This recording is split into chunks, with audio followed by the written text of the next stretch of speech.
Christmas, everyone. Ang pag-aalala na kapanganakan ng ating Panginoong Jesucristo is really worth celebrating. Actually, yung actual nativity story, kakaunti lang talaga ang nakasaksi ng glorious event na yan. So as my Christmas message today, I would like to share about the wise men who were there as a follow-up to the message last Sunday of going wiser. Alam ko, this is a familiar Christmas story, pero marami pa rin tayong hindi alam tungkol sa mga pantas na dumalaw sa ating Panginoong Jesus. Una, hindi natin alam talaga kung ilan sila. Sa mga kwento, may mga nagsasabing 3 sila dahil may 3 uri ng regalo doon. May mga pangalan pa nga na binanggit, ngunit wala sa Bible. Hindi natin alam kung saan sila nagmula o saan bansa sila nanggaling. Ngunit ang alam natin ay ito, sila ay matatalino. They were called wise men. The biblical word for this, they are the Magi. They were students of scripture, of prophecy, and astronomy. Sila ay lubhang matalino dahil marami silang alam.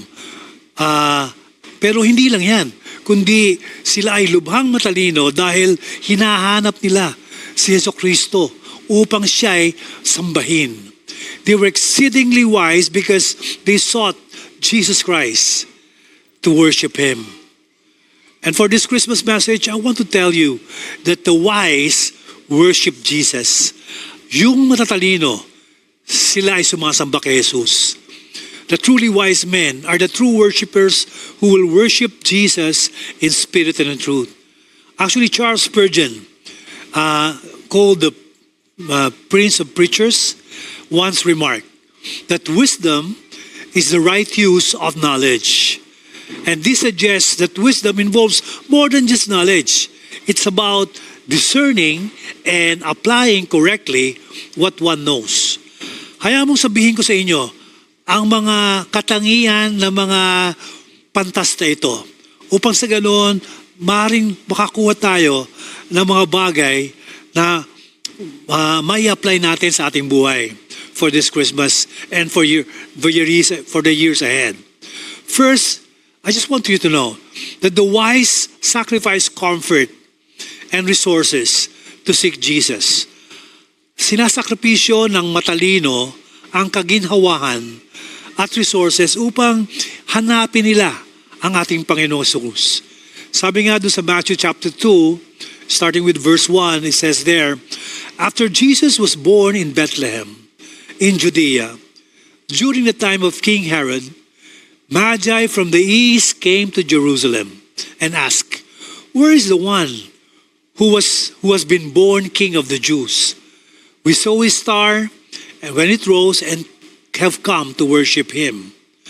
Malayong paglalakbay, ito, posibleng ang mga Magi ay nagmula pa nga sa Babylon. Kung gayon, kung susukatin natin yun, may mga distansyang mga 300 miles. Ang layo nun. And a trip like that, today, in a car or bus or plane, can tire you out. Nakakapagod ang biyaheng ganun kahaba at ganun kalayo. Try to imagine ang kahirapan ng ganung paglalakbay noong mga panahon pang yun. It was so uncomfortable. Hindi sila nakasakay sa mga air-condition na sasakyan. Walang mga hotels na matutuluyan sila para magpahinga. Talagang ang pinagdaanan nila, mga bundok, disyerto, at ganun kahirap ang pinagdadaanan. To be reminded, sadly, ngayon may ilang mga tao na hindi rin nag-church dahil lamang sa mga ilang mabababaw na dahilan. Pero sa totoo, ayaw nilang ma-inconvenience. Nakakalungkot, di ba? Nakakalungkot na ang ilan ay mas pipiliin pa na manatili na lang sa bahay o manood na lang online dahil sa mas maginhawa ito. You see, the long journey the wise men took was not only tiring, but it was also dangerous. Kasi they encountered Herod, the king, the one who would later had all the baby boys murdered. Itong Herod na to, ang nakaharap nila. And these wise men had to deal with him. However, the Magi were willing to risk all of this just to be able to worship Jesus. Ganyan ba kahalaga sa iyo kapatid ang mag-worship bilang Kristiyano? Hindi lamang sa pagpunta sa church, kundi yung magbigay ka ng panahon, ng resources bilang patunay na gusto mo siyang sambahin. Para sa akin, pareho kami nung damdamin ng itong author na to, si John Ortberg, na nagtuturo tungkol spiritual formation. When it comes to worship, ang sabi niya doon, I need to worship because without it, I can forget that I have a big God beside me and live in fear. I need to worship because without it, I can forget His calling and begin to live in a spirit of self-preoccupation. I need to worship because without it, I lose a sense of wonder and gratitude and plod through life and with blinders on. I need worship because my natural tendency is toward self-reliance and stubborn independence. Alam nyo, growing wiser means you are willing to sacrifice comfort and resources just to seek and worship Jesus. Handa mo unahin siya higit sa iyong trabaho, negosyo, pamilya, hobbies, at iba pang mga pleasures. Pero kung tatanungin natin, paano nga ba natagpuan ng mga pantas si Jesus? How were the wise men able to find Jesus? We all want to seek Him. At alam ko, may tatlong bagay na pinakita sa akin dito. Na naniniwala ko makakatulong din sa atin ito to find Jesus.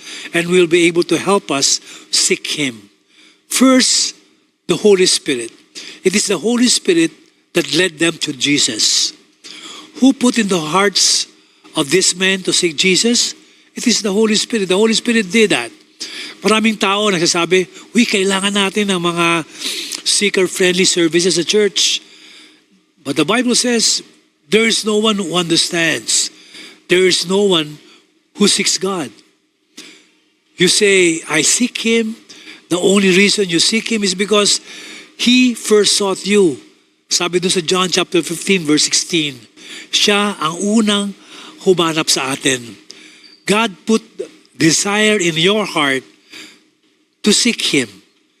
Sa pamamagitan ng Holy Spirit, ng banal na Espiritu, mayroong isang tinig sa iyo na humihikayat sa puso mo na sumamba sa ating Panginoon.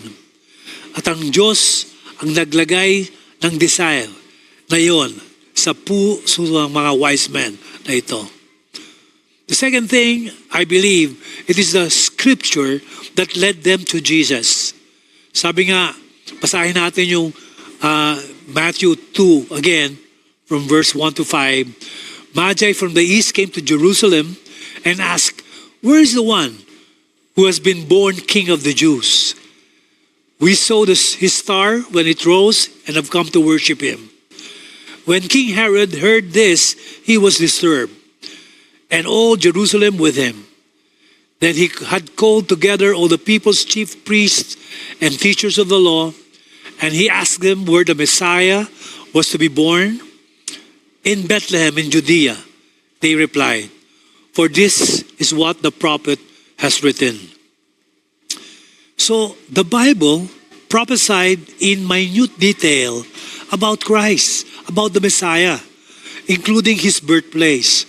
So mga wise men ay nagkaroon ng prophecy na ito mula nga sa, for example, Micah chapter 2, Micah 5 verse 2. Sabi doon, but you, Bethlehem Ephrathah, though you are small among the clans of Judah, out of you will come for me one who will be ruler over Israel, whose origins are from of old, from ancient times. At kung sila naman ay mula sa Babylon, which is likely, alam ko din na alam nila yung mga prinopesay ni Daniel tungkol sa panahon kung kailan darating si Jesus bilang Messiah. If you want to find Jesus, brethren, open the Bible and read. Many people miss Jesus' first coming because they simply didn't read it. or they didn't believe. They understand, but they don't believe or obey the scripture. For example, wala tayong record na mga scribes at saka mga priests nung panahon na yon sa Matthew chapter 2 na nahandoon nung nativity story. Walang pumunta doon upang sambahin siya.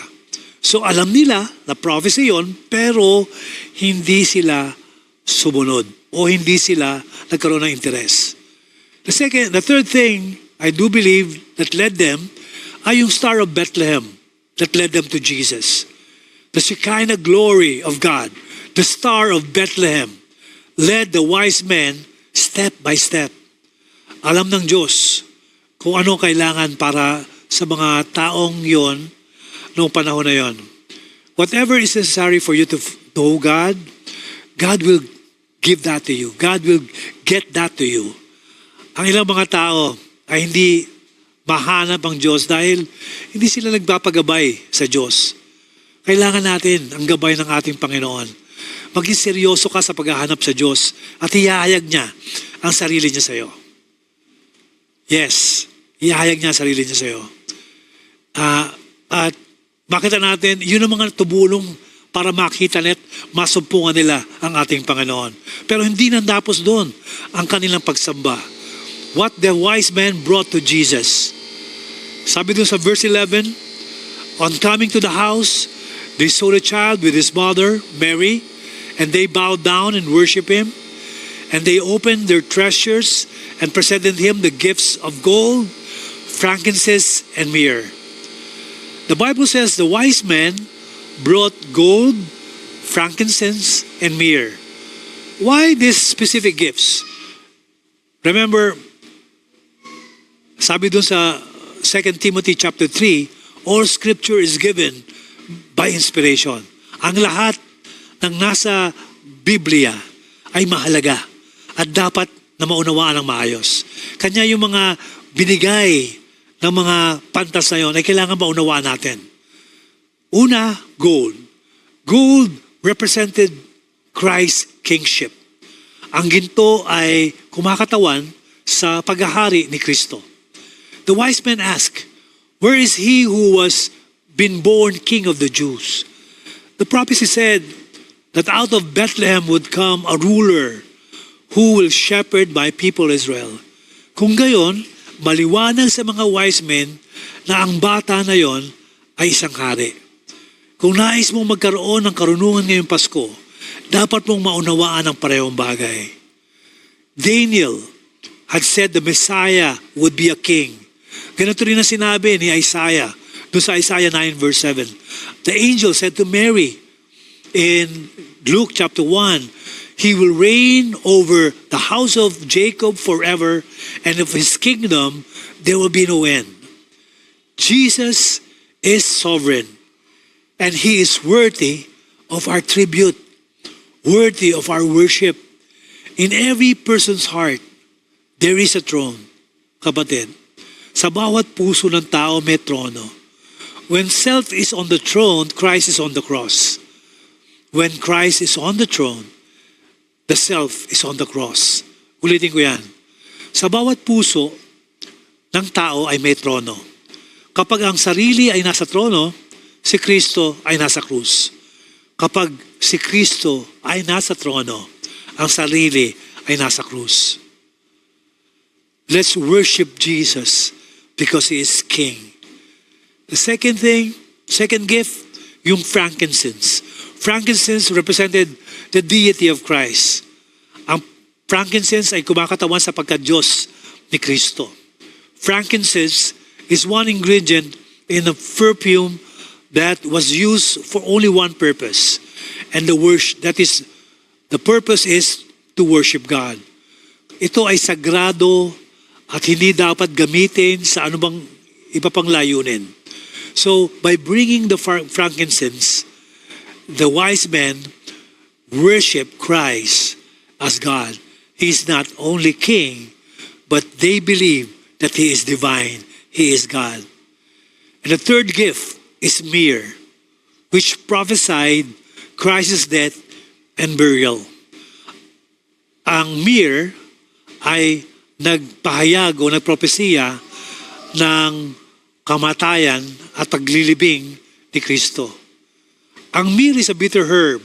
When Jesus died on the cross, they offered wine.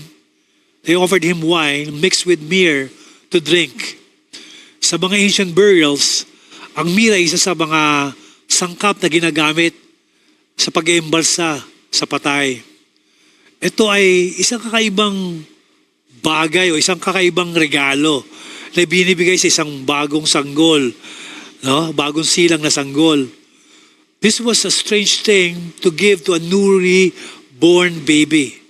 Whether these wise men knew that what they're doing, we don't know. But we know that the Holy Spirit was the one working in them because you have a prophecy of Christ's sacrificial death and the wise men giving myrrh. The more carnal a person is, the more he will make of Christ's death, or rather, the more he will make of Christ's birth, and less he will make of his death. Pag mas karnal ang tao, mas gusto niya na magpakasaya at ipagdiwang yung kapaskuhan ng kapanganakan ni Kristo. Ngunit hindi niya bibigyan ng pansin o halaga ang krus. Alam niyo ba, yung purpose ng mga gifts na to, ang layunin ng mga handog, ang mga Magi ay hindi naghandog ng kahit ano sa kanilang mga regalong hangad. O hindi sila naghangad ng kapalit rather. But they have only one purpose. Ang layunin nila ay magpuri.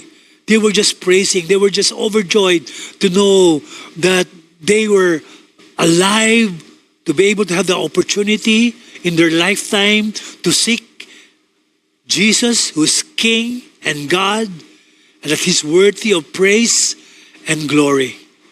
Ang tanging dahilan kung bakit sila nagpasyang maglakbay ng malayo at pagbigay ng mga mahalagang regalong yon was to worship King Jesus. John Piper eloquently expressed it like this: the gifts are intensifiers of desire for Christ Himself, is in much the same way that fasting is.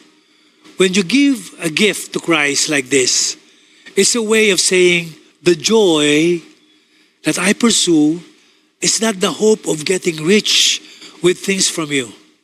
I have not come to you for your things, but for yourself.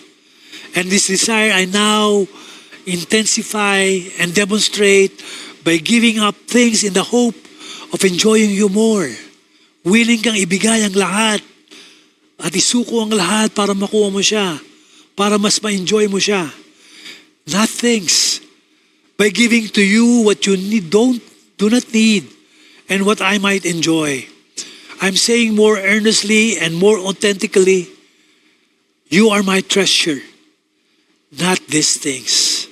Today, as we remember this first Christmas event, we need to be reminded that the main message behind the Magi story, gift giving, and the rest of the Christmas holiday is that Jesus came to earth to die, to offer salvation for sinners, meaning you and me. We must pray that we do not lose sight of that. For Christians, para sa ating lahat, dito sa RCMI, Christmas calls us to worship. It is about choosing to worship Jesus over everything else. And because Jesus is the only true King, and we bow our hearts to Him and lay our precious gifts before Him, then we are saying that He alone can satisfy our hearts. Thankfully, King Jesus never turns away from any heart that is open to Him. Those who seek Him will find Him every time. Gusto bang sambahin si Jesus nang may karunungan ngayong Kapaskuhan? Then be wise like the Magi. Wise men still seek Him. This is how to have a real Christmas. Huwag lang maging abala sa paghanda ng mga regalong ibibigay sa iba. Ang mahalaga ay yung regalong handa mong ibigay kay Jesus. At ano yon? Katulad ni sinabi ni Hans or Balthasar, what you are is God's gift to you. What you become is your gift to God. Kung ano ka, ay handog ng Diyos sa iyo. Kung sino ka maging, ay ang handog mo sa Kanya. Be Christ-like. And so, glory to God in the highest heaven, and on earth peace to those on whom His favor rests. So, RCMI family, my dear brethren, enjoy this special day and continue to shine where you are. May the light of Christ guide you through the season and to the new year. I say, shine. God bless you all.